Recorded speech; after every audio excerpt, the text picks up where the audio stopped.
Hey, today we're talking about safety. We're talking about all the new things that have been implemented in sprint car racing over the last few years, and we're gonna go around the Double D 48 car and give you guys a look-see at all the changes.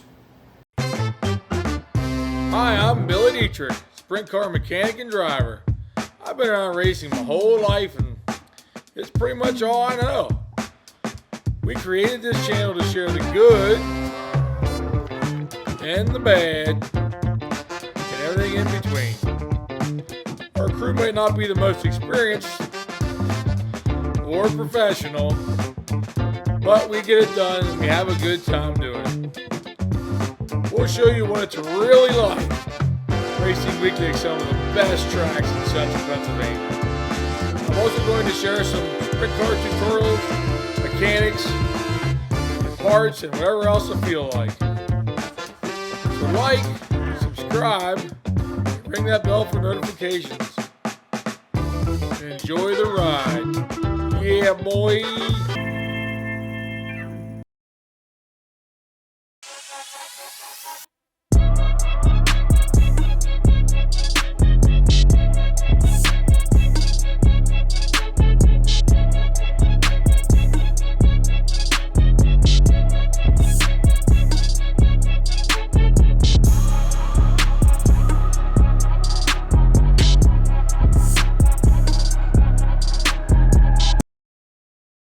I'm gonna start up front here, and this rule has been implemented probably for the last 5 or 6 years, possibly. I'm not exactly sure on the date, but we got axle tethers. These are, I don't know, I'm just gonna call it a glorified piece of rope. Goes around the frame, comes all the way up here and fastens to the front axle, on both sides of the car. And then we got this, what they call a kingpin tether, basically the same material, fastens to the bottom of the kingpin, goes from left to right on the front axle. The theory behind this was, if you get in a crash and the axle would, break in half or something along them lines, this would keep the axle somewhat attached to the car. There's good things and bad things about that, and we'll cover that in a minute. But that's the axle tether system, which is mandatory for any World of Outlaw events and or All-Star events or local shows. It's optional, it's not mandatory. And so that's Danny's got them on here because he's getting ready to go to Florida, and gonna be mandatory down there. All right, so on the front end here as well, we got what we call a torsion bar / stop retainers. It's these aluminum pieces here. They actually slide inside the torsion bar. There's several different versions of these. As you can see, they're on both sides of the, we're on the right front of the car, but there's the right front and the left front torsion bar. So what that does is it goes in there, knees expand, and they draw down tight, so this torsion stop and or the torsion arm and the torsion stop, they can't come off the car. And what that does is, if, for example, the right front torsion stop came off, this bar would slide all the way out and get caught in the wheel, especially when you're turned to the right, like going through the turn. So when you come off the turn, car wouldn't go back to the left. This gets jammed in there. So I've seen it happen several times. I've seen it happen just this past year at the Grove one night. Luckily the fellow was all right. Nasty hit into the fence, destroyed the car, all because the stop fell off and he didn't have these in there. So this is mandatory as well. Front only. Some guys run them all four, but it's mandatory in the front. All right, we're gonna move to the left side of the car now. Over here we have the drag link and the tie rod and this left front radius rod. These are all steel. Here again, they're mandatory to be steel. The drag link and the tie rod are mandatory all the time in Pennsylvania as well, not just with the All-Stars and the Outlaws. The left front rod is All-Star Outlaw mandatory only. We have the option of changing that for a regular show. Steel rods, steel heims, front and rear, and steel Heinmans on this as well. So I think these two rules were probably implemented pretty close to the same time, within a year or so. And that's all the front end rules. All right, so when we're talking about the tethers here, Danny, what's your thoughts on the tethers and the purpose of them and the pros and the cons? Well, they were implemented, I think, after Knoxville had quite a few front axles and stuff going on the grandstands. Mainly Knoxville. I haven't really seen it anywhere else, but they had a couple front axles go into the grandstand on the front stretch or be ejected out on the front street out there in Knoxville. And then they implemented these tethers basically so the stuff don't fly into the crowd. I understand it, that's part of it, so it's hard to complain about safety, but it's a lot to it. You just wish that they would maybe find a little bit easier way to connect these things. So is there a negative side to running the tethers?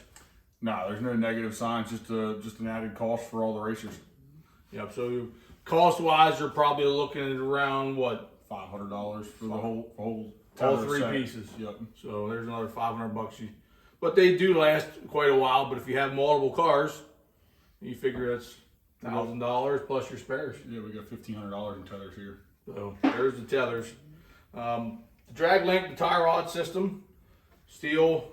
Talk about that. Pretty standard now. The tether over there on a drag link was implemented after Gobrek got killed. That would be this piece here. Yep, the tie rod tether, and steel was probably implemented at the same time. It's pretty standard now. You don't even think much of it. Everybody kind of just wants steel anyway. It just holds up better. Yeah. So the only drawback would be on this left front rod.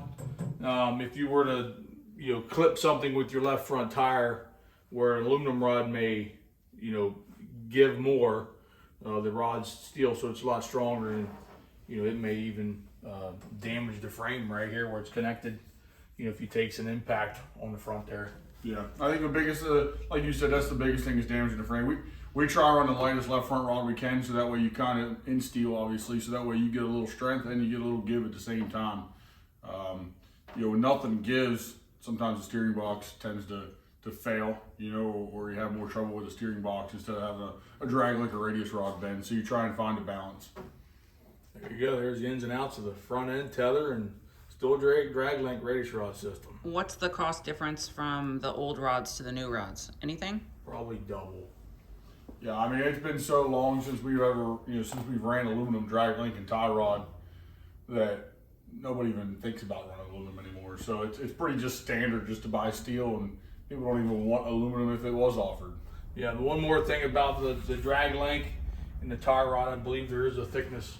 Yeah, I think minimum thickness on that. So they do tech this, not with sometimes more than just a magnet. They'll actually put a gauge on there to measure the thickness of the steel. Yeah, I think it's like 058, but everybody's pretty standard in the same thickness of material there. It might vary. Some people might run a little thicker, but pretty well standard. So one more rule change while we're staying here resting on the frame is actually the frame thickness itself. Going back several years, there was a trend of going with lightweight tubing. The bottom rails and then the hip rails here.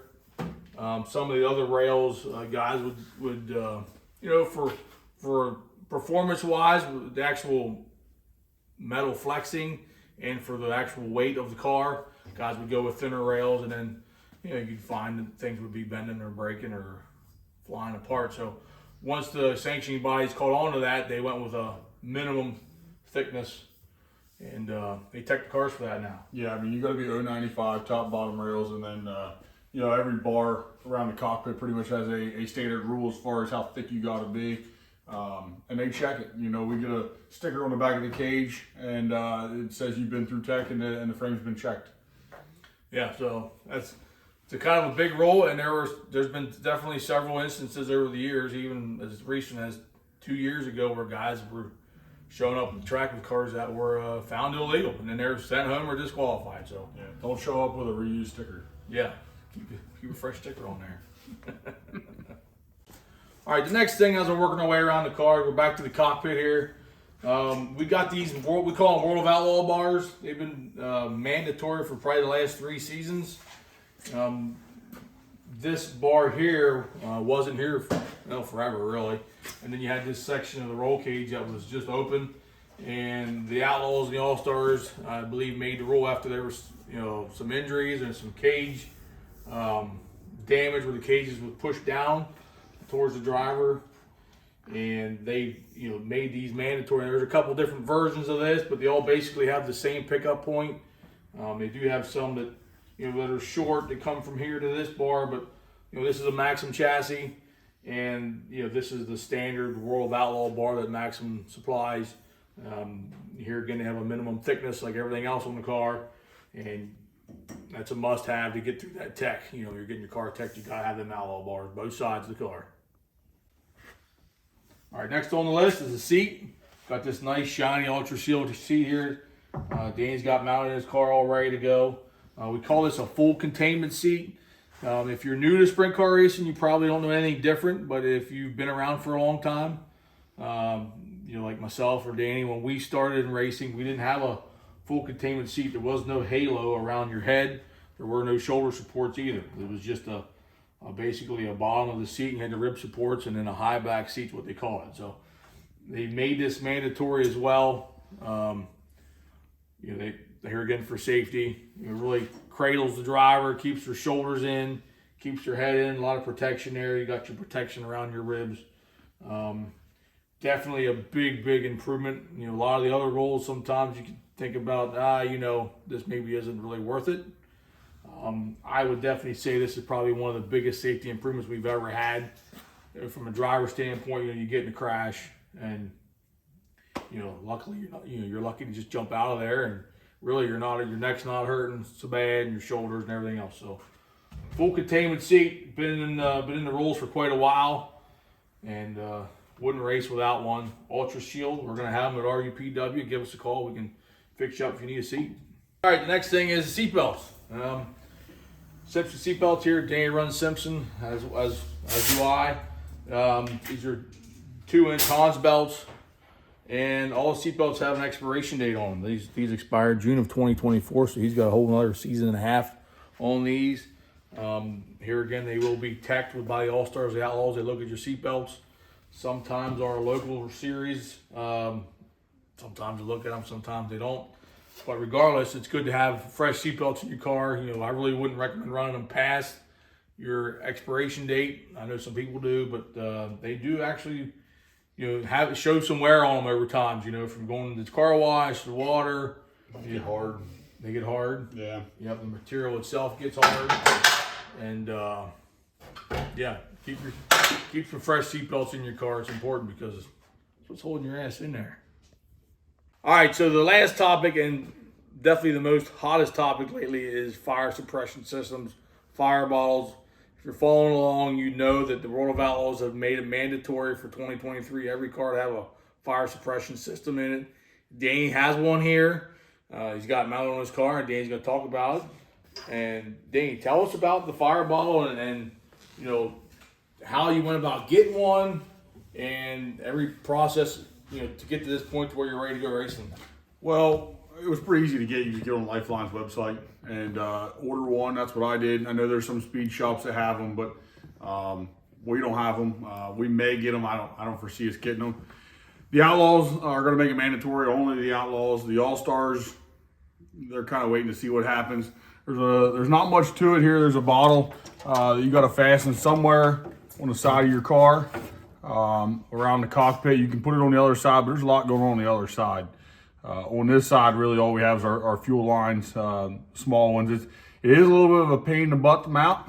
As you see here, we had to modify our brake line here coming through, to kind of get it up and away from the bottle. Normally that comes straight back, and there's no room there. And to mount it any lower, it was in the road of our seat belts, so I felt like it couldn't go down any lower. So there's a good and bad of this. If you were to get in a serious crash where you were to get knocked out, the car's on fire, and this thing has a little bulb on it. I'm going to call it a temperature bulb sensor. It'll burst, and then it'll blow out the bottom here down by your legs to try and put out the fire.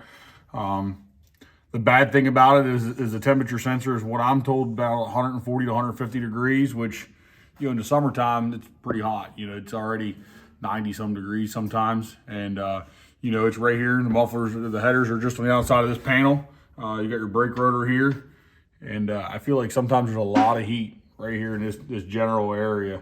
So it's going to be interesting to see what happens here this beginning part of the season with the Outlaws. Whether it's do they go off on their own? Do they not go off on their own by accident? They're trying to make it safer for everybody.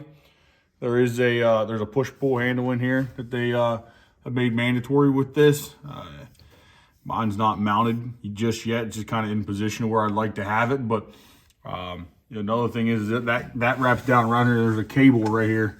If you can see it, that you catch that with your foot going in and out, it pulls this thing, it's going to go off, So you really got to be careful.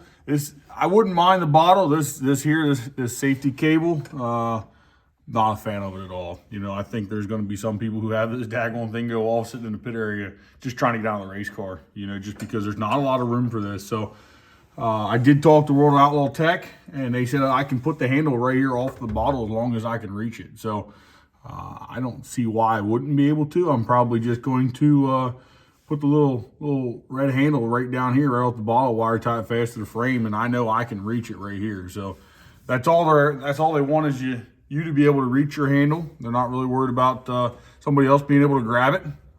There's a lot of trial and error here, as they say, and we'll see what happens. It's expensive. It's $750. It might be worth it. It might be a waste of it too if it goes off on its own. So that's pretty much the roundabout of all the rule changes that's taking place in the last several years, from the front of the car to the cockpit. I know there's probably some more trinket stuff here and there, but that's the main stuff right there. So we appreciate Danny showing us the fire bottle and everything he's got going on there. He's getting ready to go to Florida, and like, Subscribe, ring the bell for notifications. BillyDietrich.com, DannyDietrich.com. Yeah, give us a shout at RUPW.com. Give us a call if you got any questions. Check us out on our website. Drop us an email. And more videos to come. Dan gets some time in on this fireball. We might have to do a follow-up video and let you know how it's working out and if there's any changes. So It might blow up on me. You never know. It might. So Never know. that's it. Check back.